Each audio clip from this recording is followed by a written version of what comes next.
బాగా ముదిరిన పెద్దగా చిట్టయిన తర్వాత తయారైన అశ్వగంధ నిజానికి ఔషధాలకు బ్రహ్మాండంగా పనిచేస్తుంది. ఇది అశ్వగంధ చిన్న సైజు.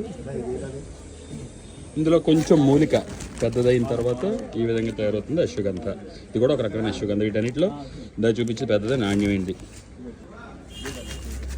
అక్కల కర్ర ఔషధం అద్భుతంగా పనిచేయాలి అంటే అందులో వినియోగించేటువంటి కలిపేటువంటి చూర్ణాలు అలాగే మూలికలు స్వచ్ఛమైనవై అలాగే నాణ్యమైనవై ఉండాలి. అటువంటి వాటిని అందరికీ అందుబాటులోకి తీసుకురావాలని చెప్పి ప్రయత్నంలో ఈ వీడియో మీకు పెడుతూ ఉన్నాను.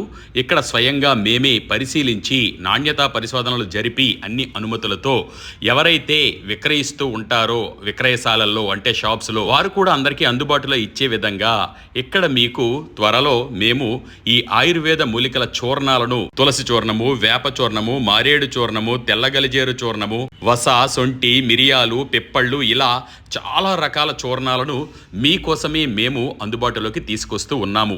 మీకు కావాలి అనుకుంటే గనక ఆయుర్వేద మందులు తయారు చేసే వారికైనా లేదంటే మీ దుకాణాలలో విక్రయించడానికైనా సరే పూర్తి వివరాలు తెలుసుకోవడం కోసం ఇక్కడ మేము ఇచ్చిన నంబర్లకు సంప్రదించగలరు.